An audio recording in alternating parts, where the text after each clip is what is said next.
வணக்கம், நான் டாக்டர் மகாலட்சுமி, புற்றுநோய் சிகிச்சை நிபுணர், மதுரையிலிருந்து பேசுறேன்.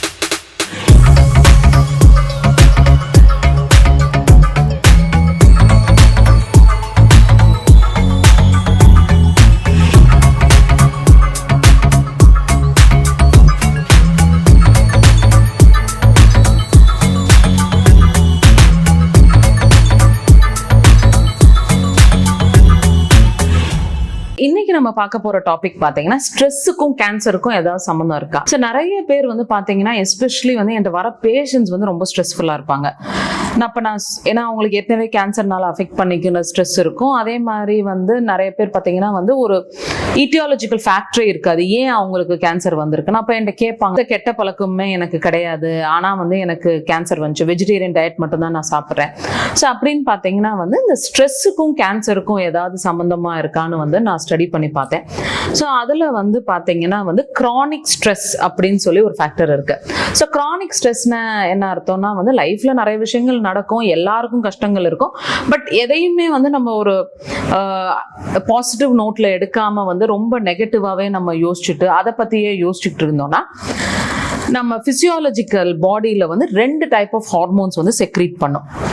ஒன்று வந்து நார் எபினெஃப்ரின் அப்படிங்கிற ஸ்ட்ரெஸ் ஹார்மோன்.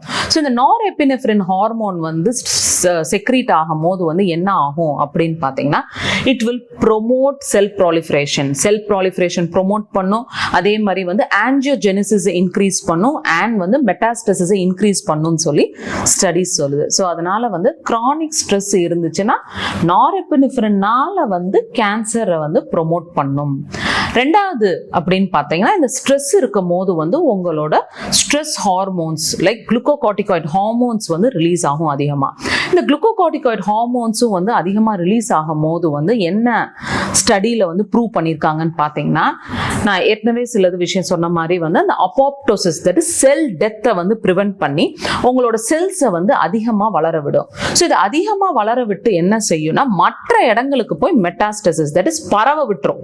செல்ஸை வந்து சாக விடாம அது மல்டிப்ளை ஆயிட்டு உங்க இரத்த குழாயையும் லிம்ப் வெசல்ஸ் மூலியமாவும் வந்து மற்ற இடங்களுக்கு லைக் லங்ஸ், லிவர் இதுக்கெல்லாம் வந்து ஸ்ப்ரெட் ஆகிறதுக்கு வாய்ப்பு இருக்குன்னு சொல்லி சொல்றாங்க.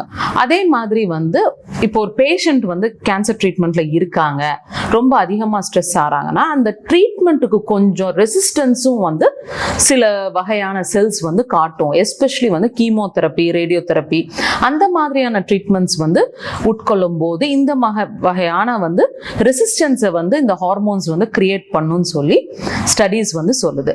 அதனால வந்து கேன்சர் இல்லாட்டியும் சரி, கேன்சர் இருந்தாலும் சரி, அதில் ட்ரீட்மெண்ட் பண்ணிட்டு இருக்கிறவங்களும் பேஷண்ட்ஸும் சரி, தயவுசெய்து உங்கள் மைண்டை வந்து கம்ஃபர்டபுளாக வச்சுக்கோங்க. டெய்லி வந்து கொஞ்சம் எக்ஸசைஸ் பண்ணுங்க, யோகா பண்ணுங்க, மெடிடேட் பண்ணுங்க.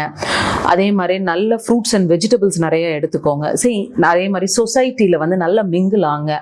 இப்போ நம்மளுக்கு வந்து கேன்சர் வந்துருச்சு, இல்லாட்டி நம்மளுக்கு தெரிஞ்சவங்க கேன்சர் இருந்துச்சுன்னா ஃபர்ஸ்ட் ஆஃப் ஆல் வந்து அதை டிஸ்கஸே பண்ண மாட்டாங்க. அதுவே வந்து is one sort of stress. So you mingle, எப்பவுமே இருந்த மாதிரி mingle with your society, so that will keep your mind calm and better. So இதுல இருந்து வந்து ஸ்ட்ரெஸ்ஸை வந்து நம்ம ரிலீவ் பண்ணாலே வந்து இந்த மாதிரியான கேன்சர்ஸோ இதுக்கு நம்ம வழிவகுக்க அவசியம் கிடையாது. நன்றி, வணக்கம்.